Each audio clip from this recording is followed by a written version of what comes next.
ಕಸ್ತೂರ್ಬಾ ಗಾಂಧಿ ಬಾಲಿಕಾ ವಿದ್ಯಾಲಯ ಭಾರತದಲ್ಲಿನ ದುರ್ಬಲ ವರ್ಗಗಳಿಗಾಗಿ ಭಾರತ ಸರ್ಕಾರದಿಂದ ನಡೆಸಲ್ಪಡುವ ವಸತಿ ಬಾಲಕಿಯರ ಮಾಧ್ಯಮಿಕ ಶಾಲೆಯಾಗಿದೆ. ದುರ್ಬಲ ಮಕ್ಕಳಿಗೆ ಇದು ಉಪಯುಕ್ತವಾಗಿದೆ. ಈ ಶಾಲೆ ಅದೆಷ್ಟೋ ಮಕ್ಕಳಿಗೆ ದಾರಿದೀಪವಾಗಿದೆ ಎಂದು ಬಿಇಒ ಕೆಎಸ್ ಸುರೇಶ್ ಹೇಳಿದರು.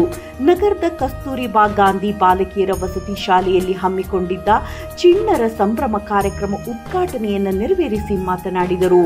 ಮಕ್ಕಳಿಗೆ ಜೀವನದ ಆದರ್ಶಗಳನ್ನು, ಮೌಲ್ಯಗಳನ್ನು ಶಿಕ್ಷಣ ಕಲಿಸುತ್ತದೆ. ಇಂತಹ ಕಾರಣಗಳಿಂದ ತುಂಬಾ ಜವಾಬ್ದಾರಿಯಿಂದ ಸುಸಂಸ್ಕೃತನಾಗಿ ಮಾಡಲು ಅವರಿಗೆ ಬೇಕಾದಂತಹ ಸೌಲಭ್ಯಗಳನ್ನು ನೀಡಿ ಮೂಲಭೂತ ಅವಕಾಶಗಳನ್ನು ಕಲ್ಪಿಸಿಕೊಡಬೇಕು. ಅವರು ಒಂದು ವೇಳೆ ತಪ್ಪು ಮಾಡಿದಾಗ ಅವರನ್ನು ಸರಿ ದಾರಿಗೆ ತೆಗೆದುಕೊಂಡು ಹೋಗುವಂತಹ ಜವಾಬ್ದಾರಿಯನ್ನು ವಹಿಸಿಕೊಳ್ಳಬೇಕು. ಈ ಶಾಲೆಯಲ್ಲಿ ಓದಿರುವಂತಹ ವಿದ್ಯಾರ್ಥಿಗಳು ಇಂದು ಹಲವು ಸರ್ಕಾರಿ ಕೆಲಸಗಳಲ್ಲಿ ಕಾರ್ಯವನ್ನು ನಿರ್ವಹಿಸುತ್ತಿದ್ದಾರೆ. ಈ ಶಾಲೆಗೆ ಆಯ್ಕೆಯಾಗುವಂತಹ ಮಕ್ಕಳು ಆರ್ಥಿಕ ಕೌಟುಂಬಿಕ ಸ್ಥಿತಿ ಅತ್ಯಂತ ಕಡು ಬಡತನದಿಂದ ಬಂದವರಾಗಿರುತ್ತಾರೆ.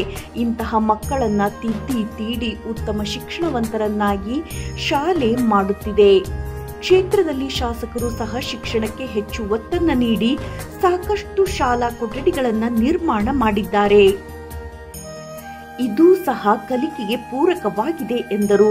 ನಗರಸಭೆ ಸ್ಥಾಯಿ ಸಮಿತಿ ಅಧ್ಯಕ್ಷರಾದ ಟಿ ಮಲ್ಲಿಕಾರ್ಜುನ್ ಮಾತನಾಡಿ, ಪ್ರತಿಯೊಬ್ಬರಿಗೂ ಶಿಕ್ಷಣವೇ ಒಂದು ಶಕ್ತಿಯಾಗಿದೆ.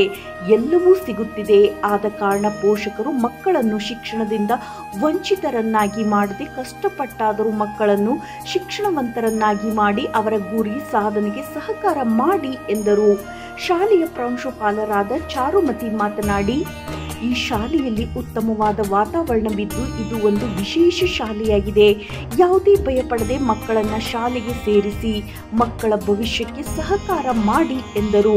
ಈ ಕಾರ್ಯಕ್ರಮದಲ್ಲಿ ಅಕ್ಷರ ದಾಸೋಹ ಸಹಾಯಕ ನಿರ್ದೇಶಕರಾದ ಜಿಟಿ ಮಂಜುನಾಥ ಸ್ವಾಮಿ, ಶಿಕ್ಷಣದ ಸಂಯೋಜನಾಧಿಕಾರಿ ಮಾರುತಿ ಭಂಡಾರಿ, ಸದಾಶಿವಪ್ಪ, ಕಸ್ತೂರಿಬಾ ಗಾಂಧಿ ಶಾಲೆಯ ಹಳೆಯ ವಿದ್ಯಾರ್ಥಿನಿಯರು ಹಾಗೂ ಶಾಲೆಯ ಶಿಕ್ಷಕರು, ಶಿಕ್ಷಕಿಯರು, ಪೋಷಕರು, ವಿದ್ಯಾರ್ಥಿಗಳು ಉಪಸ್ಥಿತರಿದ್ದರು.